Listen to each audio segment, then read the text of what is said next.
అందరికీ నా వందనములు. ఈరోజు ఉమెన్స్ డే శుభాకాంక్షలు మీ అందరికీ. దానికి తగిన దేవుని ఆధారం స్త్రీలకు ఉండాలి కదా, అందుకని ఈ సబ్జెక్ట్ తీసుకున్నాను. నాకు ప్రేరేపణ వచ్చింది. పరలోకమందున తండ్రి కూడా మనల్ని ఆశీర్వదించి ఆదరిస్తాడు. సరే, ఈ ఎపిసోడ్కు సహాయపడిన ప్రియులు ఉన్నారు. మరి కొంతమంది ఎందుకు పేర్ల వల్ల టైం అయిపోతుంది, వాక్యమే చెప్పండి మీరు అని చెప్తా ఉన్నారు. సరే, అందుకని ఊరికి పేర్లు చెప్పేసి అందరు కుటుంబం కొరకు అదనాలు చెప్పేస్తాను.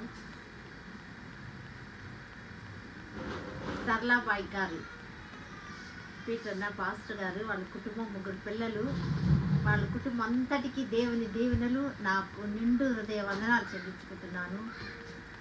అలాగే లావణ్య మాణిక్యరావు బ్రదరు, వాళ్ళ కుటుంబాలు నా వందనాలు. మరి అదేవిధంగా అరుణ ప్రభాకర్ గారు, వాళ్ళ ఫ్యామిలీ, వాళ్ళ కుటుంబం, వాళ్ళు కూడా నా వందనములు. కణ్మణి సహోదరి, మరి చూస్తే భానుమతి, వాళ్ళ భర్త, పిల్లలు 3, వాళ్ళ కుటుంబానికి కూడా నా వందనాలు.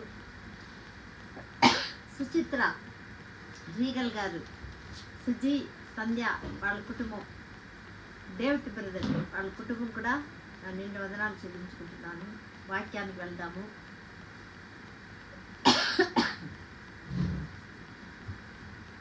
యెషయా గ్రంథము 66వ అధ్యాయము 13వ వచనం. ఒకని తల్లి వానిని ఆదరించినట్లు నేను మిమ్మల్ని ఆదరించేదను, యెరూషలేములోనే మీరు ఆదరింపబడెదరు. ప్రార్థన చేసుకుందాం. జీవగల దేవా, ప్రేమగల తండ్రి, నమ్మకమైన ప్రభువా, గొప్ప దేవా, కరుణా సంపూర్ణుడా, నీకు వందనాలు, స్తుతులు, స్తోత్రాలు. తండ్రి, చదివిన వాక్యాన్ని వివరించే యోగ్యత నాకు లేదు.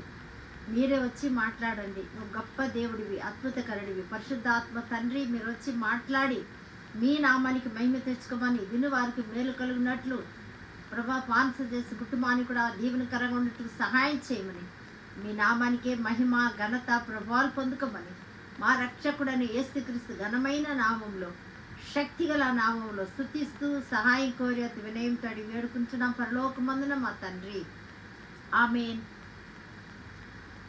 ప్రియులారా, చదువుకున్న వాక్య భాగంలో ఒకని తల్లి వానిని ఆదరించినట్లు నేను మిమ్మల్ని ఆదరించేదను.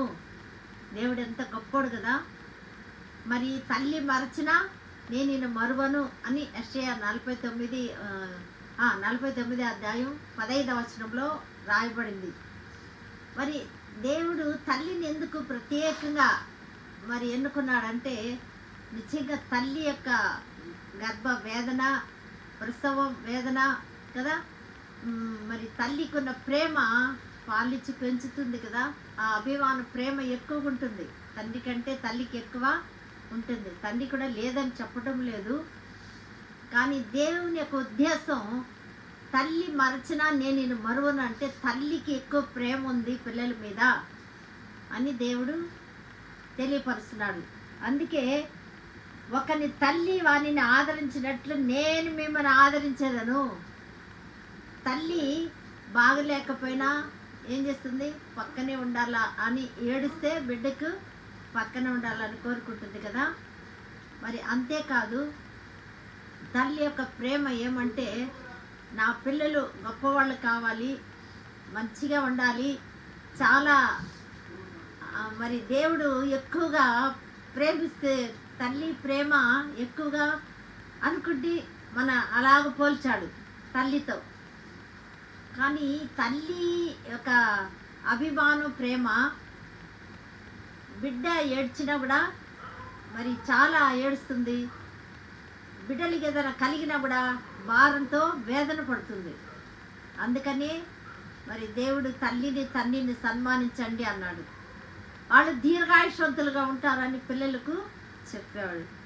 మరి అదే తల్లిదండ్రులు పిల్లలను కూడా ఏం చేయకూడదంట, దుఃఖపరచకుండా చూసుకోవాలి అని కూడా చెప్పాడు. అందుకే ఇక్కడ ఏమి, ఒకరి తల్లి వానిని ఆదరించినట్లు నేను మిమ్మల్ని ఆదరించేదను, యెరూషలేములోనే మీరు ఆదరింపబడెదరు అని ఉంది. యెరూషలేములోనే ఆదరింపబడతాము అంటే యెరూషలేము అనగా సంఘం. సంఘంలోనే ఆదరణ, తల్లికి ఉన్న ఆదరణ, తల్లికి ఉన్న ప్రేమ సంఘములో దొరుకుతుంది. వాక్యములో, దేవుని యొక్క వాక్యములోనే ఆదరింపబడతాము అని చక్కగా చెప్తున్నాడు. అందుకే యెషయా గ్రంథము 40లో ఏం రాయబడిందంటే దేవుడు చక్కగా తెలియపరిచాడు. 40 అధ్యాయము 1-2 వచనాలు. నా జనులను ఓదార్చుడి యెరూషలేముతోనే ప్రేమగా మాట్లాడుడి. అంటే యెరూషలేముతోనే అంటే సంఘంతో ప్రేమగా మాట్లాడుడి. ఆమె యుద్ధ కాలము సమాప్తమాయను, ఆమె దోష రుణము తీర్చబడెను. దోషం, వారి దోషాలన్నీ కూడా ఏమైంది? తీర్చబడింది. చూసారా ప్రియులారా? తీర్చబడెను. యెహోవా చేతి వలన ఆమె తన సమస్త పాపముల నిమిత్తము రెండింతలు పొందెను అను సమాచారము ఆమెకు ప్రకటించుడి.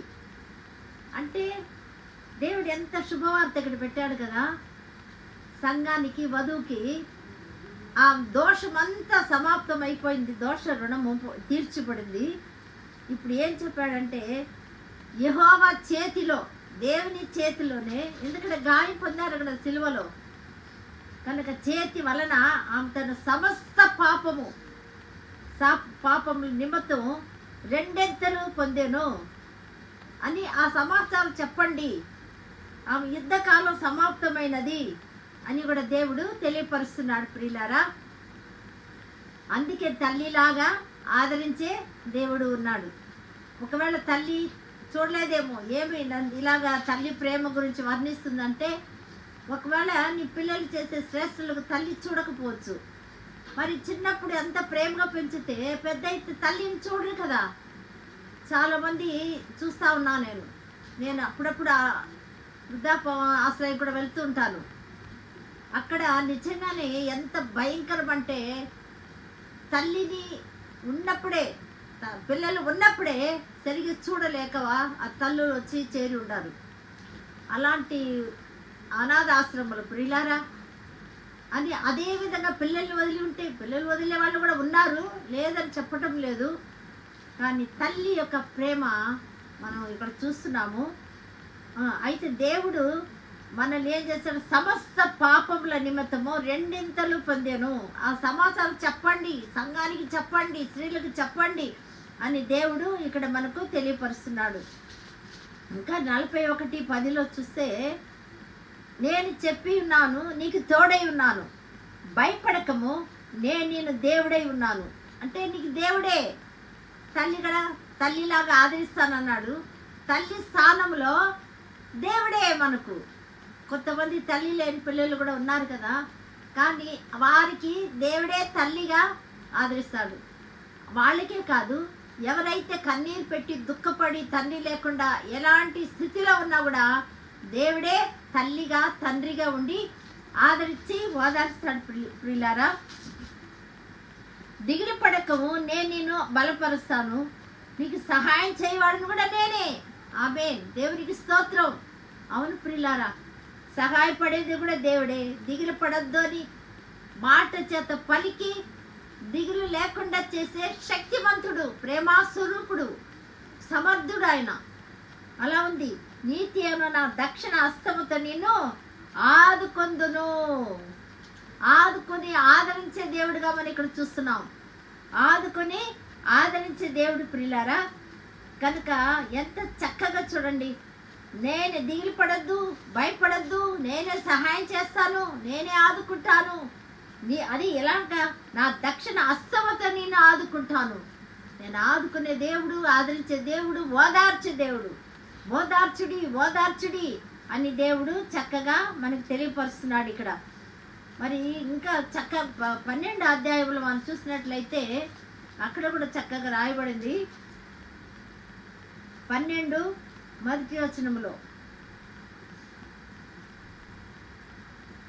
నిన్ను స్తుతిస్తున్నాను, నీవు నన్ను ఆదరించి ఉన్నావు. ఇదిగో నా రక్షణ ఆధారమగు నా రక్షణకు కారణం భూతుడగు దేవుడు, నేను భయపడక ఆయననే నమ్ముకొనుచున్నాను. చూసారా? అవును ప్రియులారా, రక్షణ కర్త కారణభూతుడు. ఆయనకి ఏం చేస్తా ఉన్నారమ్మా? స్తుతిస్తున్నాను, నీవు నన్ను ఆదరిస్తావు. స్తుతిస్తే ఆదరించాడు, నమ్ముకుంటే ఆదరిస్తాడు, ఓదారుస్తాడు. మన పాపాలన్నీ కూడా ఆయన మీద వేసుకున్నాడు కదా. దోష రుణము తీర్చబడింది అని కూడా ఇక్కడ రాయబడింది. అవును ప్రియులారా, అలాంటి చక్కగా దేవుడు ఇక్కడ తెలియజేస్తున్నాడు. యెహోవాయే నాకు బలము, ఆయనే నా కీర్తనకు ఆస్పదం. ఆయన నా రక్షణ ఆధారం దేవుడు. చూసారా? రక్షణకు ఆధారం ఎవరంటే దేవుడే. తల్లికి బదులు తండ్రి దేవుడే మనకు అంత ఆధారంగా ఉంటాడు ప్రియులారా ఇక్కడ. మరి అలా మనం చూస్తున్నాం. మరి కీర్తన గ్రంథంలో కూడా కొన్ని మాటలు మనం చూస్తాము. 18:35 వచనంలో కీర్తన గ్రంథము 18వ అధ్యాయంలో 35.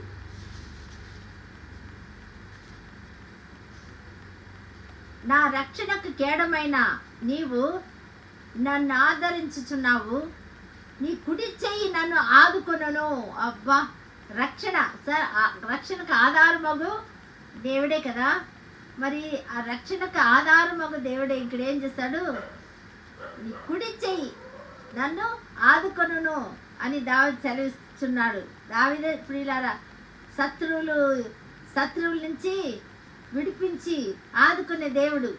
అందుకే చక్కగా చెప్తున్నాడు, రక్షణకు కేడమును నీవే నాకు అందించుచున్నావు, నీ కుడి చెయ్యి నన్ను ఆదుకొనేను అని చక్కగా తెలియపరుస్తున్నాడు.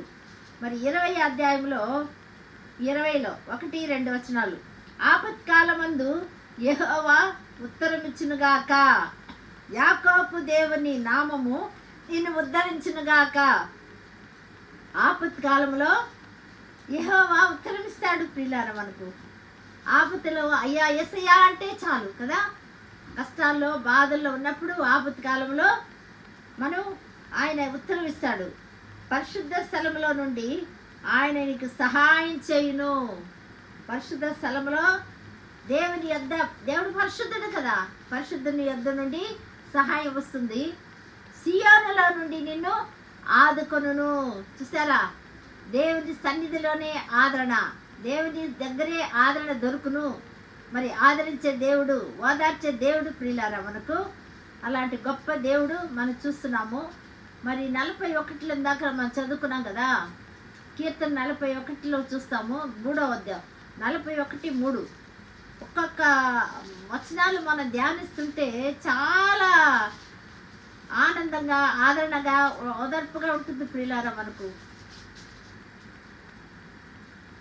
3 చూడండి, శరీర వ్యాధితో ఉన్నప్పుడు కూడా దేవుడు ఏం చేస్తాడు? రోగ శయ్యం మీద యెహోవా వాణ్ణి ఆదరించును. రోగము కలుగగా నీవే వాణ్ణి స్వస్థపరచదువు. దేవుడు స్వస్థపరిచే దేవుడు. రోగం ఉన్నప్పుడు కొంతమంది దగ్గరికి రారు. ఎవరైనా ఉంటే బాగుండు అనిపిస్తుంది కదా. అయ్యో మనకి ఏదైనా అందిస్తే బాగుండు. రోగం వచ్చినప్పుడు ఎవరు సరిగ్గా కొంతమంది పట్టించుకోరు. ఏంది ఇది అని సణుక్కుంటారు, గొణుక్కుంటారు ప్రియులారా.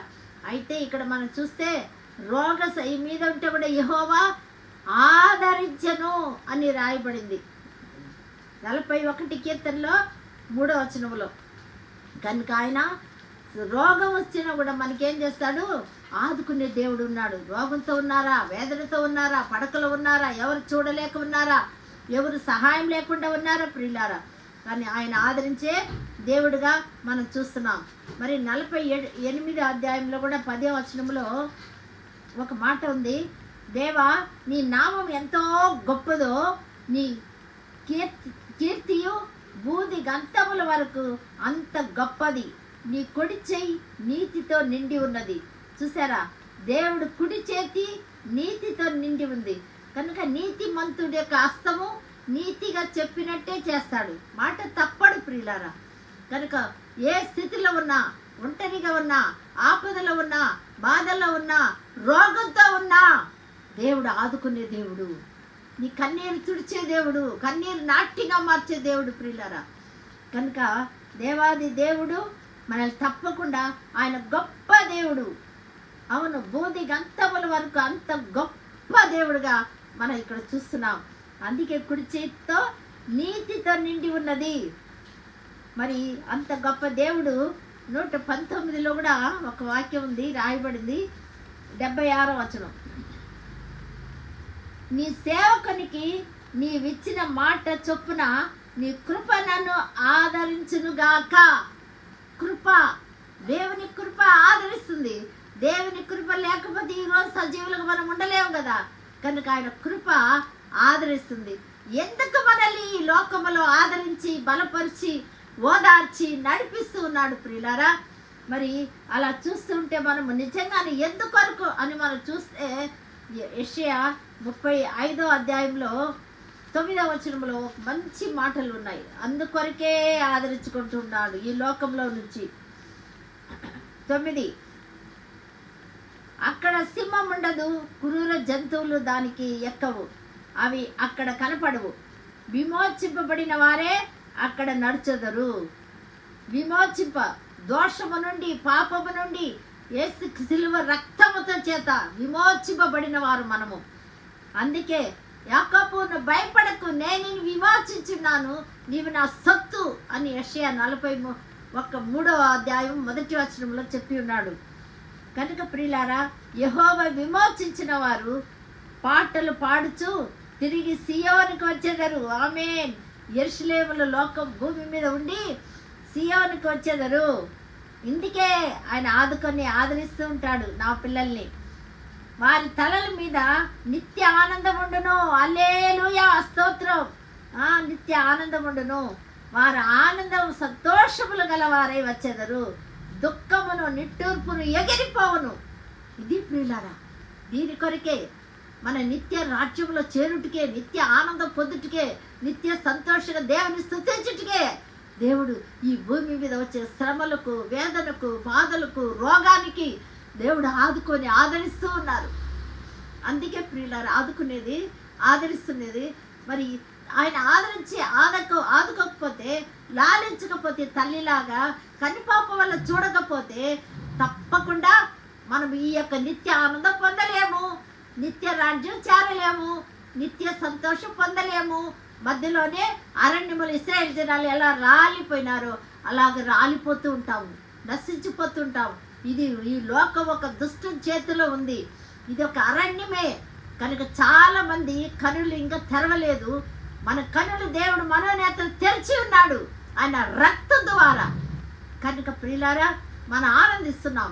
మనడానికి కూడా భయపడము, కానీ వారు భయపడదురు, మనం భయపడము. లోక ఆచారకు భయపడము, వారు విశ్వాసం ఉంచిన వారు భయపడతారు, మనం భయపడము. కనుక ప్రియులారా, అందుకొరకే దేవాది దేవుడు మనల్ని విమోచించి ఉన్నాడు. ఆనంద పాటలతో కీర్తిస్తూ ఆయన సన్నిధికి రావడానికి, ఆయన నడిపించడానికే ఓదార్చి ఆదరించి చెప్పండి, చెప్పండి, యెరూషలేములో చెప్పండి, యుద్ధకాలం సమాప్తమైనది చెప్పండి అని తెలియపరుస్తున్నాడు, ప్రకటించమన్నాడు ఈ శుభవార్తను. అవును ప్రియులారా, ఎటువంటి ఘోర పాపులైనా ఆయన క్షమించుటకు సమర్థుడు, శక్తిమంతుడు, పవిత్రుడు, విమోచకుడు, ప్రేమ స్వరూపుడు, పునర్ధానుడు. కనుక ప్రియులారా, ఆయన ఎటువంటి వారైనా సరే, కొంతమంది అడుగుతున్నారు, నేను నమ్మాను, మళ్ళీ పాపం చేస్తూనే ఉన్నాను, ఏం చేస్తున్నాను, క్షమిస్తాడా అన్నాడు. ఇప్పుడైనా తెలుసుకున్నావు, తిరిగి రా అంటున్నాడు ప్రభు. నువ్వు ఎలాంటి వాళ్ళైనా సరే, ఎటువంటి మార్గంలో ఉన్నా సరే, తెలిసి చేసినా కూడా మనసు మనసు పొందండి అని ప్రకటన 2వ అధ్యాయంలో రాయబడింది. లేకపోతే దీపస్తంభం తీసేస్తాను, ఆత్మ దేవుడిచ్చిన ఆత్మ నిత్య జీవాన్ని తీసుకుంటానని చెప్తున్నాడు ప్రియులారా. కనుక మరణ వరకు నమ్మకంగా ఉండాలి, నమ్మకంగా ఉండాలి, స్థిరంగా ఉండాలి, విశ్వాసం కలిగి ఉండాలి, పరిశుద్ధంగా జీవించాలి. ఇతరులకు క్రీస్తు ప్రేమను మనం కూడా చూపించాలంటే ఆదుకోవాలి, ఆదరించాలి. కొంతమంది అడుగుతుంటారు, ఏమని, అన్యులు చనిపోయినారు, బంధువులు, వెళ్ళొచ్చా? వెళ్ళండి, అక్కడే ప్రార్థించండి. ఎందుకంటే వాళ్ళకి ఆదరణ ఇవ్వాలి కదా, అప్పుడే మన మాటలు వింటారు, ఆదుకోవాలి. అవును ప్రియులారా, నేను పోను, నేను చెయ్యను అని చాలామంది అంటూ ఉంటారు. నేను తినను అని అక్కడ ఉన్న ఆహారం పెట్టేది మనకివ్వరు కదా, దాయాదులు వాళ్ళంతా పంచుకుంటారు. మనకు అక్కడ వండినవి లేదు క్యాటరింగ్ వచ్చినవి అలా పెడతారు. అది మనం ప్రార్థన చేయాల, పరిశుద్ధపరచు ప్రభువా అని చెప్పి వాళ్ళతో కలిసి సహవాసంగా మనం ఉండాలి. కానీ వాళ్ళ మాటలకు మనం లోపడకూడదు, దుష్టుల ఆలోచన చొప్పున నడవద్దు అంటాడు దేవుడు. అవును ప్రియులారా, అలాగ ఉంటేనే మన దేవుడు వాక్యాన్ని ధ్యానిస్తూ ఉండాలి. దేవుని వాక్యంతో ఉంటే దేవుడు మనల్ని ఆదరిస్తాడు, అపాయములు వచ్చి విడిపిస్తాడు, తప్పిస్తాడు. మరి ఒకవేళ ఇలాగ వీళ్ళతో కలిస్తే కూడా అక్కడ ఏమైనా మోసం చేసే వాళ్ళంటే కూడా తప్పించే దేవుడు, కాపాడే దేవుడు మనకున్నాడు. కనుక ప్రియులారా, ఆదరించి తల్లిలాగా ఆదరించే దేవుడు మనకున్నాడు, తండ్రిలాగా ఆదుకునే దేవుడు ఉన్నాడు. తల్లిలా లాలించును, తండ్రిలా కాపాడును, తల్లిలారా. కొంచెం ఆఫ్ చేయగలరా? కీర్తన తీసుకుని పడతాం.